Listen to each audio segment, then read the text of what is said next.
If someone were to ask me to sum up the stuff that I do, my genre, or my vertical, as I've heard it called around these tables, whatever that means, usually microcomputers come up. I make documentaries about micro companies, I look at weird arcade ports and other assorted games from the micros, that sort of thing. I cover a lot of things from the UK micro era that previously hadn't had a lot of exposure. Still, I do have my obvious bias. The Spectrum naturally comes first, as that's the one I grew up with.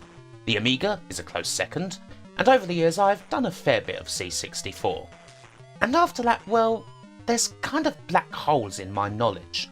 A lot of computers that I haven't had a lot of experience with, to the point where I couldn't even really tell you what the best games are for them. Now this is something that gradually I want to fix, and my first candidate for such an education is the Amstrad CPC. Some of its games have appeared from time to time, hell I even did a video on Alan Sugar ages ago, but even then it just felt like I was picking games at random, names I already knew. I want a video that showcases some of the computer's real highlights, stuff you can't get most other places. And seeing as I know comparatively little about the Amstrad's games compared to other systems, it'd be silly for me to try and do it all by myself. So I've reached out to YouTube's Amstrad community. I asked 5 people to name 3 of their favourite Amstrad titles for me to cover. These 5 people range from folks who simply grew up with the Amstrad as their first micro and have picked their childhood favourites, to those who are still fully with the CPC nowadays and have not just picked classics, but the best homebrew titles and fan-made ports that you can get for the system today. In the end, I've got 15 titles that I think really show the CPC at its best. And so, well, let's have a look at what they've come up with. The first selection comes from someone who grew up with the CPC. You know him as a somewhat forthright and controversial figure perhaps, not shy of his opinions, that's for sure. He's a pro wrestler, he's a fellow Essex lad, and he likes his headwear. He is, of course, the Top Hat Gaming Man. And here he is, to introduce his 3 picks. Hello ladies and gentlemen, Top Hat Gaming Man here, greeting you from the lovely Transylvania. Well, my kitchen in Transylvania at least. Kim Justice has invited me here today to tell you about my favourite Amstrad games. The Amstrad CPC 464 was my first ever gaming platform as a child, would you know. So, my first pick is Arkanoid. It was ported to the system from the arcade, and the visuals and colours within the game are absolutely amazing. For a simple 8-bit microcomputer game, it's beautiful. Honestly, it's one you should try out. Next, I'm going to say Who Dares Wins 2, a fantastic little shooter where you pretty much run from screen to screen, trying to avoid lots of bullets and make your way across deserts and through barriers and all sorts. It's jolly good fun. And my final recommendation would be a little game I had a lot of fun with known as Electro Freddy. You basically play as a character pushing technology onto a conveyor belt, avoiding who apparently is Sir Clive Sinclair. However, obviously as a child I didn't have a clue who Sir Clive Sinclair was, so I always assumed it was a burglar who looked slightly like Rolf Harris. Thank you. Thanks, Top Hat. So let's begin with Arkanoid, a game that I am quite familiar with. Actually, as far as micros go, I'm probably familiar with the sequel most of all, Revenge of Doe on the Spectrum. And of course these days most more enlightened folk would probably reject any bat and ball game on the 8-bit micros that isn't named Batty. But how about this arcade classic on the Amstrad? Now, before anyone notices, I am absolutely terrible at the original Arkanoid. So yes, I have engaged a cheat mode just so that I can show you anything beyond stage 2. One thing I immediately notice, especially when compared to my beloved Specky, is the sound. Geez, this doesn't half kick you in the face. Whenever I lose a ball, it practically blows me off my chair. The Amstrad CPC was, of course, blessed with an AY chip from the beginning, meaning it knocks the Specky and its beeper into a cocked hat when it comes to sound. This has cracking sound that's actually pretty close to the arcade. And you know what? The gameplay's not bad either. The only trouble really is that it can be quite sensitive to slowdown. There's times when the game's faster than the Spectrum Batty, and other times when it slows to a near crawl depending on how much action there is on the screen. Of course, slowdown can be kind of beneficial in a game like Arkanoid, although there are times where it may fool you. Also, I'm not sure if this is just bad luck on my part, but the ball physics can be a bit off. I did in the end manage to kinda soft lock the game by getting the ball into a position it was never going to escape from. All that said, it's a decent version. It's better, I would say, than the original Arkanoid on the Specky. So what about Electro Freddy? Now this is quite an early game, from 1984 I believe, and it's by Amsoft. Now I know that Amsoft games don't necessarily have a good reputation. From watching various people's streams I am well aware of the horror that is Bridget. This, however, is kind of fun actually. As Top Hat says, you play as an electrician named Freddy, and you have to push various items on the production line, all while an enraged Sir Clive Sinclair chucks spectrums at you. Very meta. The game itself is quite a bit harder than it appears. Sir Clive isn't moving at random and is slowly tracking your position all the way, and as stages get tighter it can be difficult to avoid him. There's also his projectiles, not to mention other evil specky systems falling from the top of a screen, and later additions like an electric beam to carefully avoid. It does get quite tricky. I found this to be actually rather addictive. Simple as hell game, but one I kept restarting. It's kind of like a more action-packed Sokoban. And it's nice to see such a game on the Amstrad. The Specky had various games featuring Sir Clive, the C64 had Jack Attack, and I suppose that the CPC had this game right here. It's quite a fun one. But by far the best of Top Hat's selections has to be Who Dares Wins 2, a brilliant top-down shooter by Alligator. This looks a lot like plenty other top-down run-and-gun games you may know, kinda like Commando. But the twist is that it's flick screen and you have to take down all the enemies on the screen before you can move on, gradually making your way towards the enemy outpost. You get unlimited bullets and a few grenades to accomplish this with, and the enemies can be quite cunning. You might find them fortified behind rocks and the like, meaning you'll have to either blow them up or bravely advance on their position and force them to move away from cover. I think it's fair to say that this game's terrific. It got the old hooks into me very quickly. Most of the time when I play games like this I just bomb forward without any due care, barely hitting any enemies. So it's nice to play one where you kinda have to get into these little shootouts, while also avoiding various other things. Jeeps, planes, trains and so on. It's a satisfying game to play for sure. Nice when you finally manage to push through and beat that one enemy who's a pain in the arse. It actually reminds me a little bit of Gain Ground, and that's pretty high praise coming from me. I know this game is available on the other 8-bit platforms too, but I'd not played it until this Amstrad CPC version, and it's definitely one I'm going to play again. Brilliant recommendation.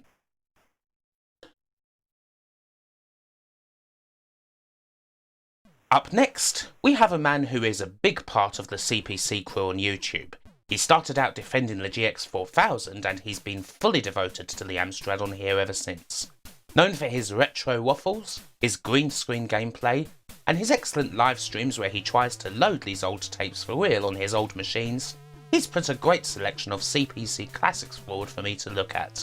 He is, of course, Novabug. Take it away, Captain.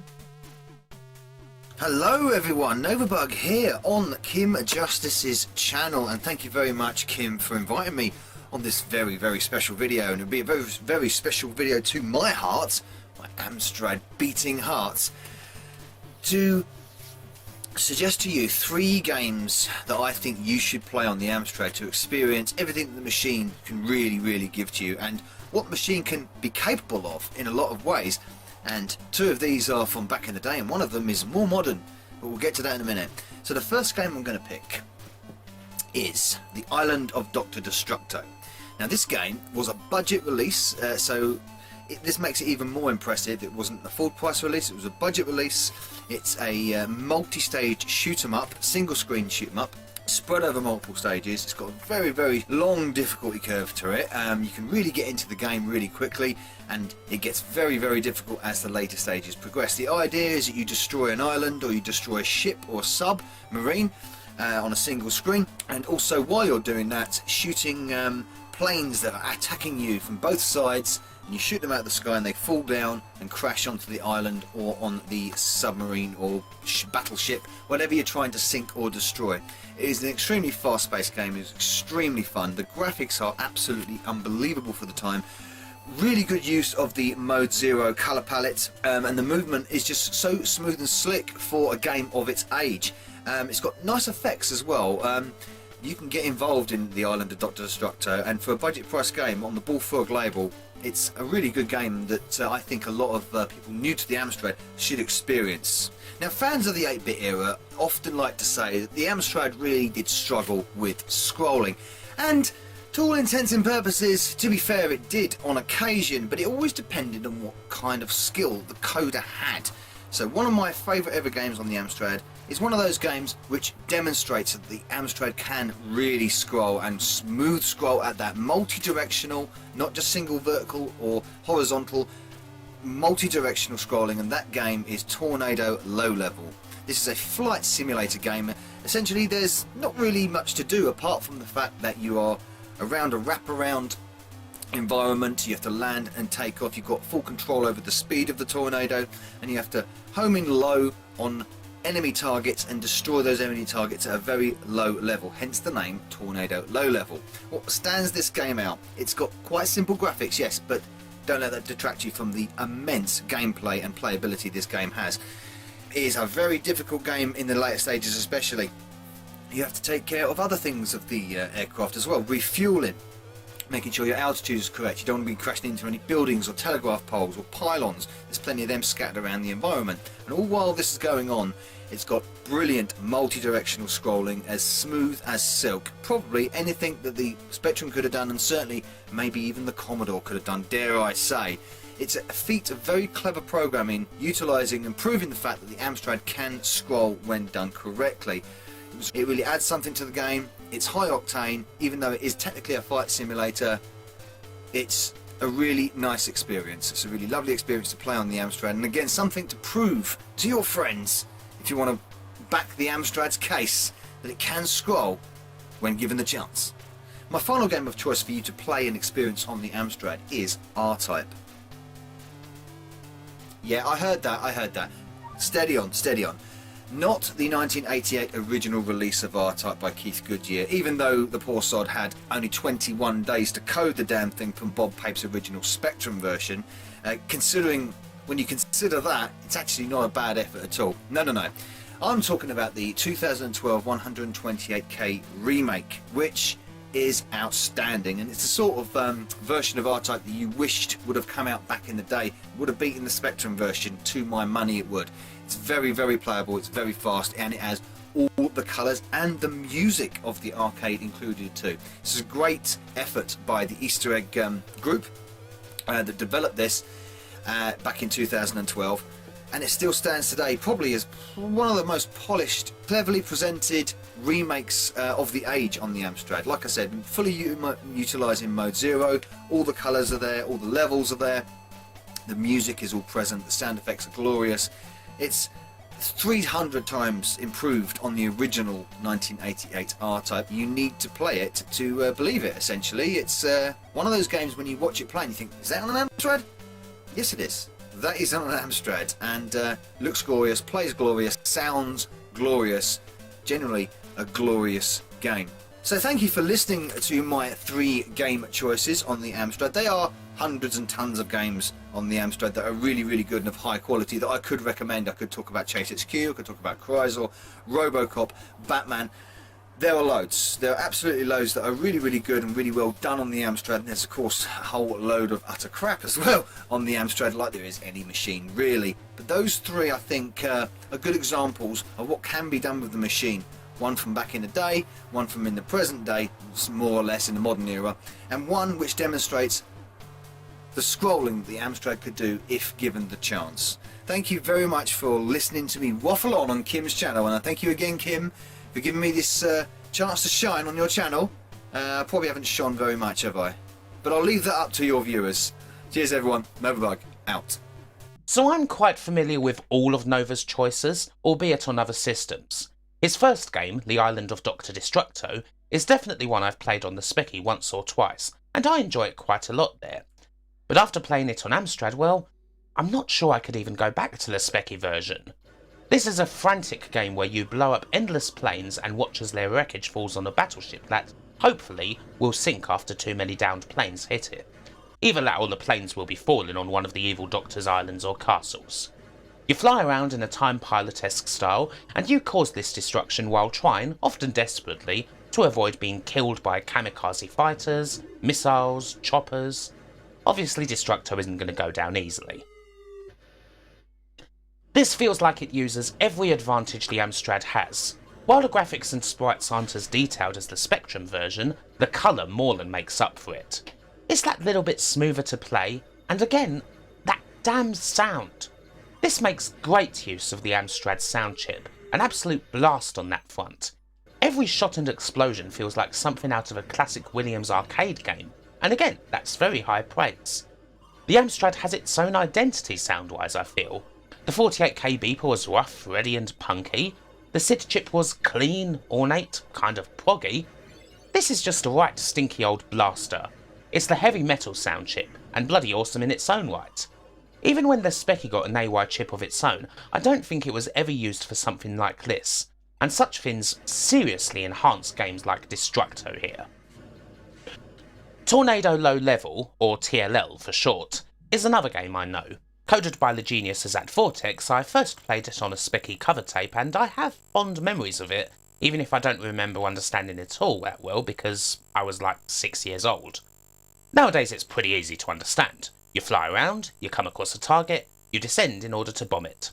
Not difficult. The world of TLL is filled with objects of various different heights. If you're daring enough, you can fly under power lines or even bridges. But of course, such daring stunts can often result in very fatal indeed crashes. Here on the Amstrad, TLL is different in some ways to the Specky version. It opts for a HUD-less interface for a start. And bloody hell is it fast. Go as high as possible and you'll absolutely be screaming around the base at top speed, something you can't really do in any other version of the game. Naturally though, you're going to have to come out of Mach 5 to get those targets, and that's where the game becomes quite intense. You've got to fly so low and get things exactly right, you only have a few bombs, there's limited fuel, and of course, lots of things to smash into when you're close to the ground.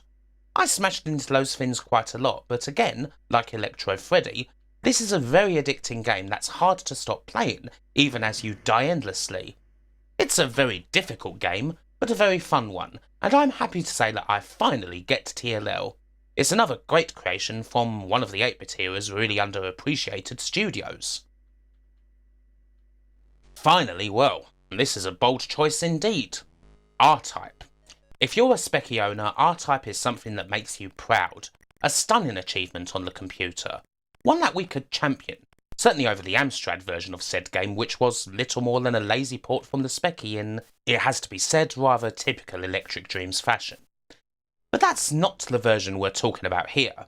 In 2012, someone named Easter Egg decided to write that one, and they wrote a new version of R-Type specifically for the CPC 6128. R-Type on the Amstrad, as it should have been.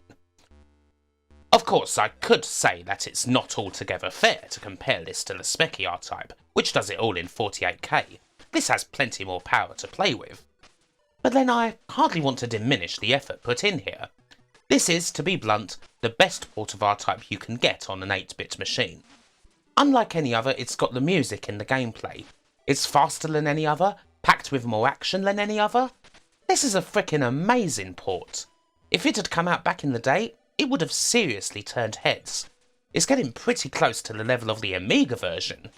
And you don't even need to be good at R-Type to experience as much of the game as you want.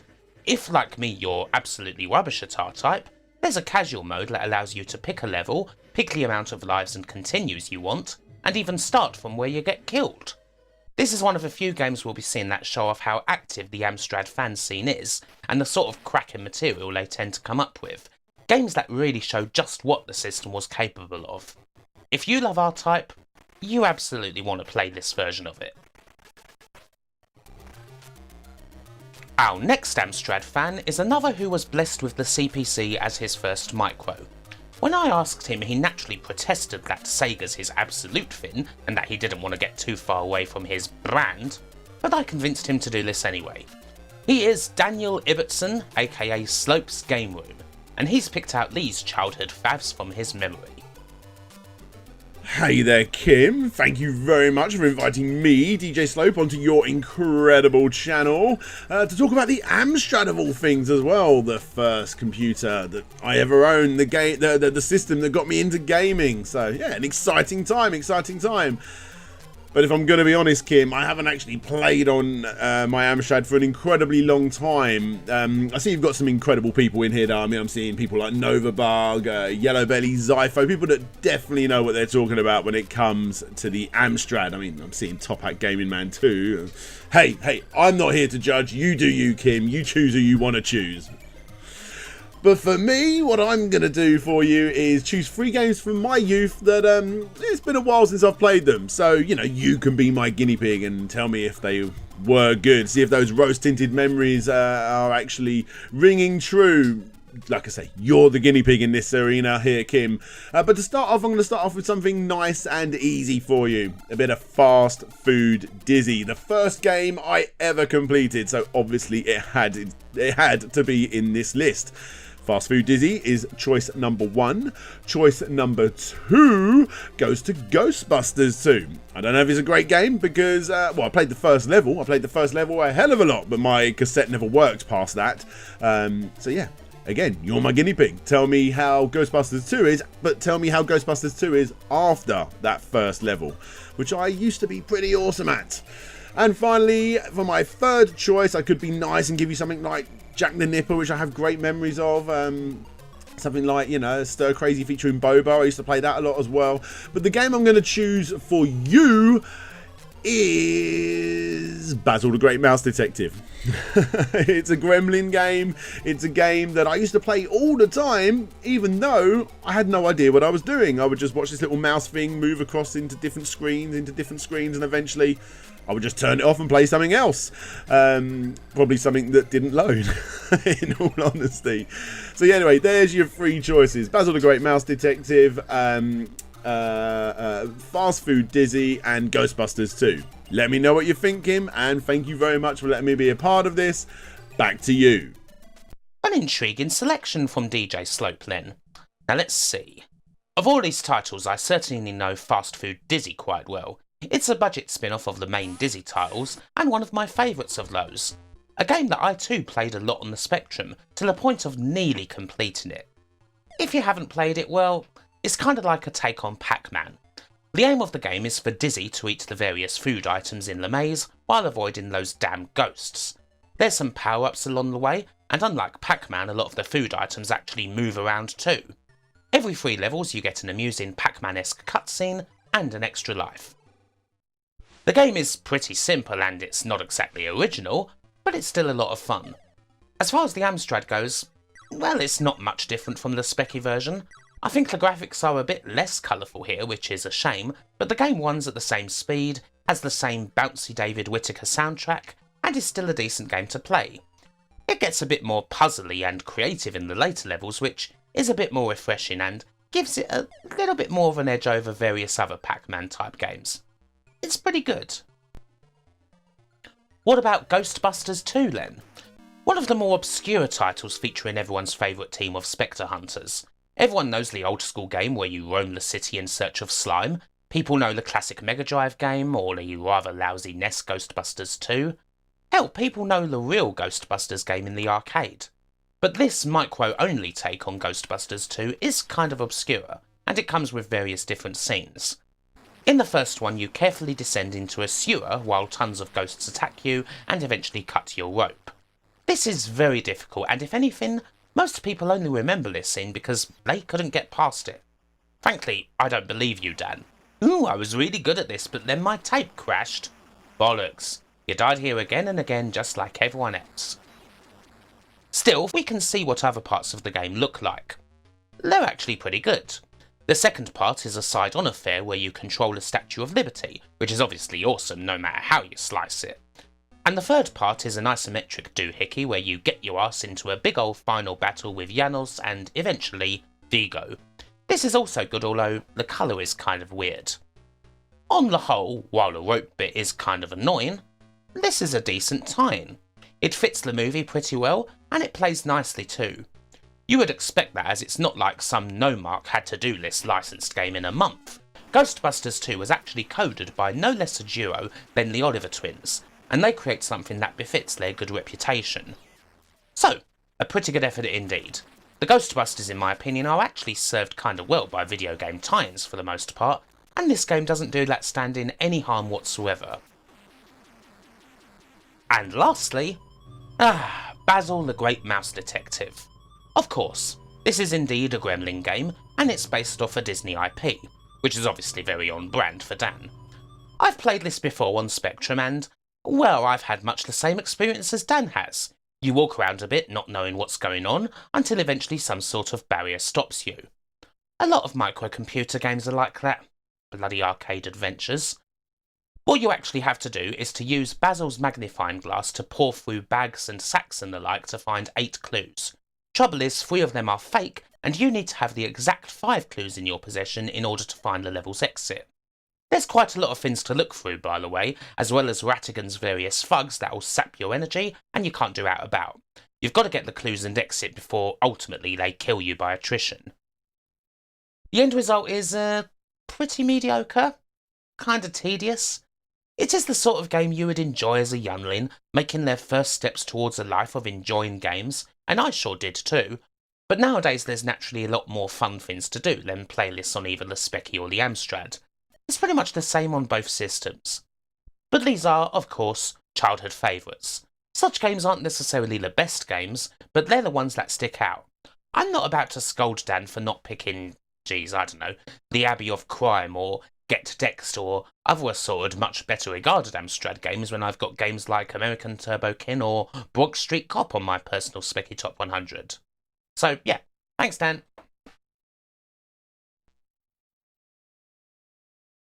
The fourth Amstrad fan is someone whose channel is pretty new, but he's a total CPC nut. He may roam around all over the place, but his machine will always be by his side. He's a lieutenant in the Bug Army, and he's made quite a fantastic selection of titles that aren't just great Amstrad games, but great Amstrad homebrew games. All of these games are new and totally original. It's my pleasure to present Yellow Belly to you all, and to let him tell you about his choices. Greetings YouTube, and greetings Your Majesty, Retro Royalty King Justice. I tend to lean towards more obscure Spanish games. They are renowned for their difficulty and superb graphics, and therefore I've chosen 3 of these for you, and the first one being a rather lovely little game called Theodoro no Saber Velo, which means in English, Theodoro, you cannot fly. It's a great little platformer game, and I'll just give you a quick squiz of what it looks like.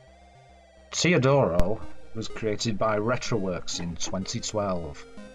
It's a beautiful looking platformer stroke collectathon, and I feel you'll really enjoy the cutesy aspect of it. So this is my first choice.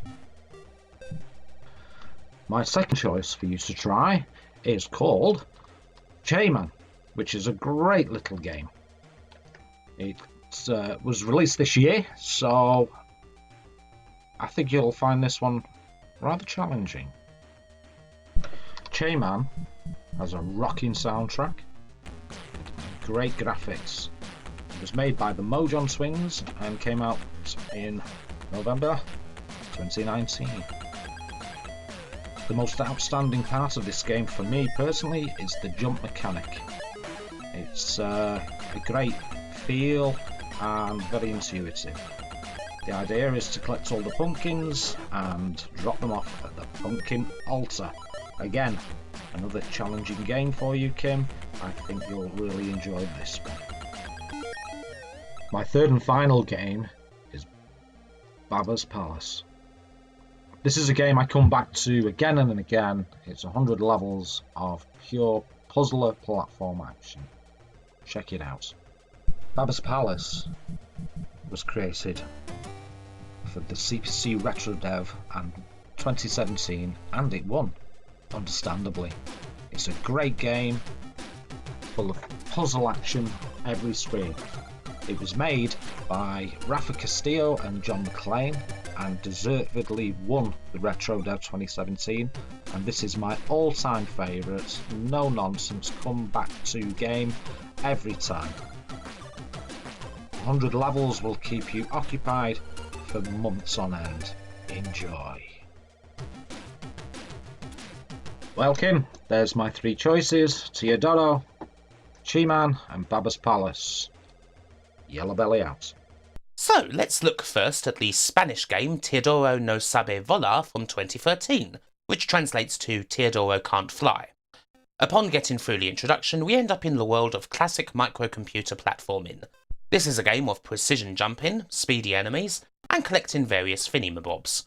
The sort of game Spanish studios happened to be quite good at back in the day, and Teodoro carries on this tradition. The game is a bit more flexible when it comes to the jumping, mind you. It features a more modern system where you hold down the button for a longer jump, as opposed to just having one fixed jump. Theodoro can also collect various new abilities throughout the game, such as longer jumps and a grappling hook, all in the service of allowing him to collect the ultimate ability, which is, naturally, flying. You get a lot of homebrew games like this on the micros, and this is one of the better ones of its kind. It looks and plays nice, and it's also got a very lovely and melancholy soundtrack. It sure isn't easy, of course, none of these games are, but it's not a long game, and generally it's a nice way to spend a bit of time, especially seeing as it's available for, absolutely nothing. Chi-Man is a more recent affair. In fact, this game came out for the Amstrad only a couple of months ago, and once again it comes courtesy of those damn Spaniards. Once again, this is a platformer, although it's a faster, more arcadey affair than Teodoro. In this game you play as the titular Chi-Man, and you have to collect various medallions and deliver them to pumpkin heads dotted around the level. But that's not all, as you also have to kill all the batucadas that are roaming about the place before you can move on. You do this, somewhat uniquely, by jumping on their head until they die. I first saw this being played on one of Xyphoe's weekly AM streams, and was already pretty impressed by how it looked and moved, and I gotta say that, yeah, it certainly does the job in the flesh. It's pretty short and not the most complex game in the end, but it's nice to have a platformer on the micros where heads can be jumped on and jumps aren't totally fixed. The music is absolutely banging too. In the end you wish there were more than just the 2 levels to it, but still, these games show that cool stuff for the Amstrad is being released right now, so there's not much need to complain. Baba's Palace from 2017 is another excellent Spanish game. It won the CPC Retro Dev contest that year, which is one of the many ways fans of the system keep the Amstrad not just surviving, but thriving. Unlike the other two, this isn't a platformer. Instead you go through 100 levels of puzzling action as you try and beat Baba's Palace and get the elixir that'll keep the kin alive. The enemies in Baba's Palace are happy to just let you barge into them and kill them, but you've got to be able to reach them first, through the careful movement of blocks and whatnot. What we have here, I suppose, is a lot like the classic Sokoban, but only it takes a side-on form. You carefully move blocks or destroy the odd bit of ground in order to get to each enemy. Your hero can't die, but it can be easy enough to get stuck and have to restart the level. Fortunately, there's no limits on how often you can restart, and each level has a code. The game starts out simple and gets complicated. In some levels you have to switch between 2 people, which can be quite interesting. I enjoy puzzle games like this, ones where you can take the whole thing at your own pace and it's generally quite casual. I like it when I have time to think, and be very satisfied when I come up with the solution to a tricky level. Therefore, I would say that Baba's Palace is my favourite of the 3 games that Yellow Belly's chosen. It helps once again that the presentation is top notch, but this sort of shove-based puzzling is right up my street.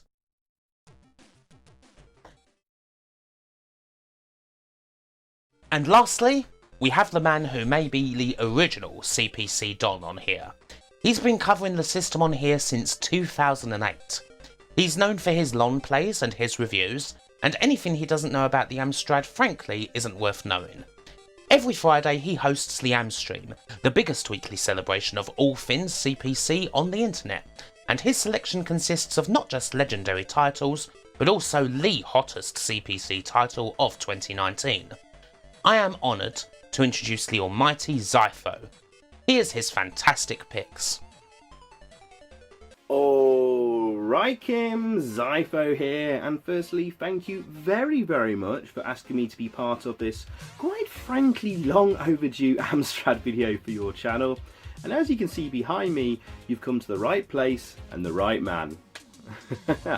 So, you have asked me to recommend 3 Amstrad games for you to check out. And I have thought long and hard about this. I thought maybe something from the early days, maybe from Amsoft, because, well, the Amstrad had Roland as its mascot, and the ZX Spectrum had Horace. Oh, I'm not supposed to mention that anymore, are we? Anyway, moving swiftly on, I thought then maybe something from the golden era of gaming in the late 80s, maybe something from Ocean Software, one of those big releases, but then, you know, we've all seen them so many times before across multiple formats, so and I thought maybe something obscure and maybe something that really pushes the limits of the Amstrad CPC. And I thought, yes, let's combine those two for my choices today. So hopefully you'll enjoy these 3 games I have chosen for you, and hopefully it will show off the true power of Alan Sugar's Wonder Machine. Anyway, without further ado, to the Amstrad! Oh, okay. Well, I'm inside the Amstrad. I guess I must be ready to give you my first game, Kim, which is Prehistoric 2 from Titus Software, released in 1993, and is one of the last ever commercially released games for the Amstrad. And as is typical with games released late into the lifespan of a computer or console, programmers by now have really learnt how to program on the machine, are starting to unlock its mysteries, and really started to push the boundaries of what is possible. And Prehistoric 2 is no exception to that.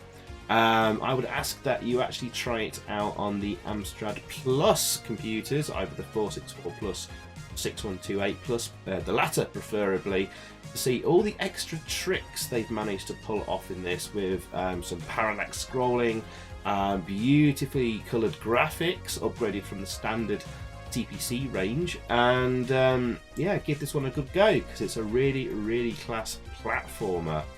Okay. So Kim, my second game for you to check out is actually the game where I got my name from. It's a very obscure game called Zippos Fantasy, released by Silmarils in 1991. And this is a French production, and it features some of the most beautiful and stunning graphics ever seen on an Amstrad. And it also has some very nice smooth scrolling. It has several different gameplay types over many levels. It has some really nice presentation. It has some digitized music in places, and they've really gone all out on this one. And but sadly, unfortunately, it actually kind of falls down in the gameplay stakes, where actually a lot of the levels are not that much fun to play in my opinion, and perhaps overly tough, and it really needed some gameplay tweaks to it.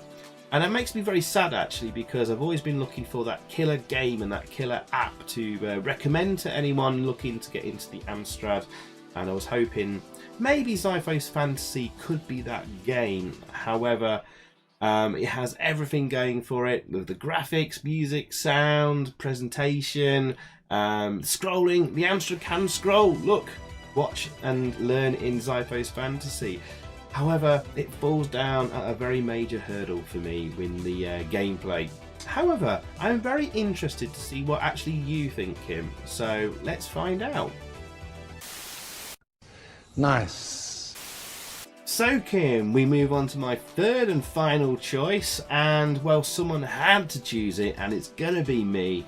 It is Pinball Dreams, the recently released conversion to the Amstrad CPC by the ever excellent Batman Group.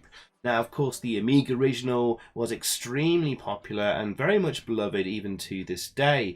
So I'm very interested and excited to find out what you think to this, how you think it compares to the original, and what your thoughts are of seeing it running on a humble Amstrad CPC computer without any extra hardware plugged in to get it running. It's not on a plus machine or anything like that. This runs on a standard CPC 6128. So yeah, I'm also interested to see what you think generally of the Amstrad. Has it changed your opinion in any way? Do you think the Amstrad perhaps is rather overlooked and unfairly treated compared to the Commodore 64 and ZX Spectrum maybe? Who knows? Anyway, regardless of that, thank you very, very much for asking me to be a part of this. It's a great honour. I love your channel and I love you. So hopefully your fans will like this too. And that's all from me. So I hope you enjoy the games, and Xyphoe out. Okay, so at some point Xyphoe had put another game in his trio, which I've already done a write-up of. But now I see he made a last-minute change, requesting the game where he got his name from. Hey-ho, we'll do them both. So here, recorded a bit later than everything else, is Zippos Fantasy, a game by the French company Silmarils. It's a side-scrolling affair, as you might have guessed from what Al said about it. You play as a warrior named Xyphoe, and you must save the land from some evil person of sorts by shooting many things with your magic. Just another day at the office. On playing this, I find myself pretty much in agreement with Xyphoe. Technically, it's brilliant, the music's great, and the graphics are really something too. It's kinda like an Amstrad Shadow of the Beast, only the gameplay is a bit more arcadey. I'd compare that more to Rygar. Xyphoe's walking animation is a little bit silly, but it's still more animation than you get in a lot of titles from the time. But on the gameplay front, this is rubbish. Frustrating as hell to actually control, especially when you're trying to actually jump over anything, and enemies simply swarm over you at every opportunity. Half the time it didn't even feel like I was shooting. I guess this game shares more than just nice graphics with the old beast. It may be lovely to look at, but alas, it's a dog to play. Still, it clears up a mystery for me. I always wondered where Al got his name from, so now I know. And now, just to stop a kind of weird transition, we cut to what I originally recorded before I knew about this bonus 16th game.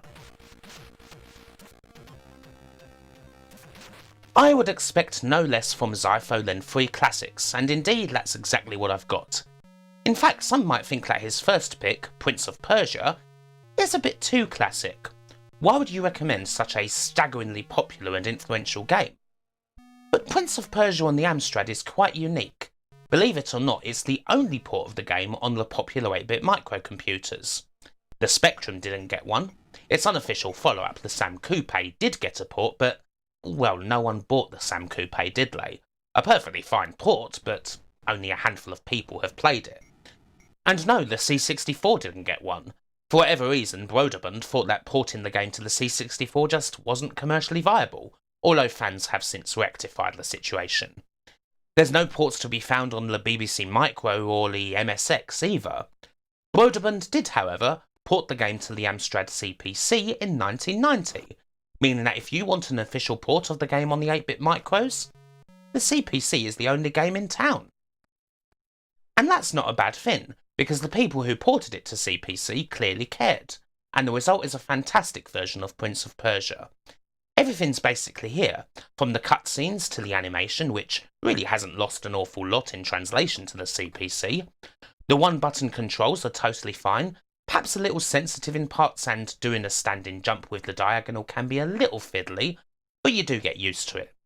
It's very faithful to the original, and the graphics on the CPC are really nice. My only real complaint is that the sound is kind of lousy and single channel. They could have definitely done better there. But on the whole, it's a very good version of the game, one that's kind of different from any other version of Prince of Persia, really. This video would be incomplete without a sentimental favourite of many a CPC fan, Prehistoric 2. This game, released by Titus as late as 1993, is one of the last commercial titles for the system, Generally known better as a PC game, this port came out for the Amstrad CPC only, which presumably has a lot to do with Titus being a French studio. After all, the CPC ruled France with an iron fist. In fact, did you know that the very last commercial title for the Amstrad came out as late as December of 1994? That's well over a year after the equivalent titles for the Speccy and C64. And as it happens, that title, Mega Blasters, is a kinda cool game too. Basically a variation on Bomberman. Still, we're not here to talk about that. Prehistoric 2 is the topic of discussion. This game, coded by a former demo scene kid named Elmar Krieger, is as solid a goodbye for a much loved micro as you'll find. It looks damn fine on a plain old 464 of course, but it's really something on the enhanced 6128 Plus version, where you'll find all manner of enhanced graphics, sound, and lovely parallax scrolling. It is the sort of parallax that's often in the foreground and thus gets in the way of what you're doing, but it's still fun to see on an old Amstrad machine. This is one of the few games that really show what Amstrad's kinda late to the party 6128 was capable of. A lot of games didn't quite take advantage of its upgrades, but this one definitely does in both the graphics and the sound department. Technical showcase it may be, but it's also a decent game in the bargain. Now everyone knows I'm not exactly a fan of Titus, but this is one of their good ones, a very slick caveman platformer. It is a bit slow from time to time, which you might expect given how hard the graphics are being pushed, but it's never not playable. And of course, all of the amusing European platformer tropes are thoroughly present and correct, from collecting lots of crap to carefully avoiding fatal drops of water. If you like this sort of thing, then this is obviously your bag, and it's certainly quite the spectacle and indeed a jolly good send-off for the commercial life of the Amstrad CPC. And lastly, well, we have something very special. If you follow new releases on the micros at all, you may know this one already.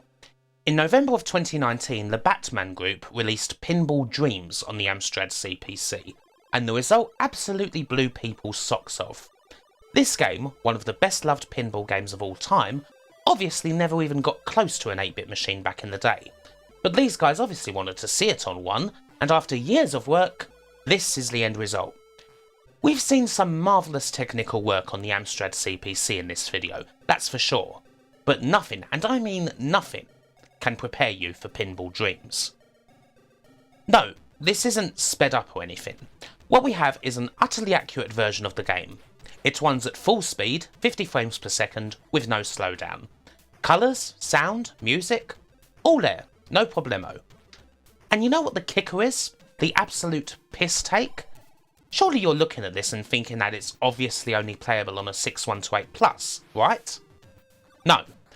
This was made for the 6128. The regular 128K Amstrad runs this game at this speed. You could boot this up on your regular old 6128 right now and play it. That's just simply unbelievable. How on earth did they do it? They left nothing out. All 4 tables are here, all with individual music. Everything has been fitted into 128 kilobytes of memory. Obviously it plays brilliantly. I mean, it plays just like Pinball Dreams after all. Being such an accurate conversion, you would expect no less. You could play this back to back with the Amiga version and you would struggle to find anything on this Amstrad version that's really missing from the experience. When I first saw this, I was gobsmacked. It made me realise that there was a lot about the Amstrad CPC that I was missing that, to my detriment, I'd unfairly dismissed. To be honest, this video wouldn't have been made without Pinball Dreams. This port has made me want to know so much more about, well, a 35-year-old computer. It's not just one of the best fan-made ports on the Amstrad, it's more than that. I would go as far to say that it's one of the best things ever to be released on an 8-bit micro, primarily because after so long, over 3 decades, this shows how brilliant these little machines can still be. What an absolutely staggering achievement. And so, there you have it. A whole bunch of generally excellent Amstrad games that, I think, can safely represent the best the computer has to offer, both old and new. This has been an eye-opener for me, even better than I expected. These games are such high quality and I would recommend just about all of them. I guess I've kinda neglected this computer over the years, but now, nah. I think it's fair to say that the CPC is right up there with the C64 and the Speccy. just as good. Alan Sugar's machine played a blinder today. I would like to thank Top Hat Gaming Man, Novabug, DJ Slope, Yellow Belly and Xyphoe for making this possible and putting in such amazing suggestions. And hey, perhaps there could be more videos like this. There could easily be another CPC video featuring luminaries such as Chinivision and Larry Bundy, or even videos for other computers that I don't know as well as others, like say the Atari ST or the MSX. That's something to figure out. Anyways, this is the last Kim Justice video of the decade. Not only will I thank you all for watching and say bye for now, but I also wish you a very happy new year indeed. Here's to a thoroughly good 2020. See ya!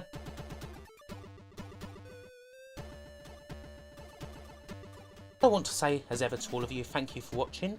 If you liked the video, please do like it, leave your comments, and have a look at my social media, my Twitter, where you can find me doing lots of rubbish posting, and of course, my Patreon.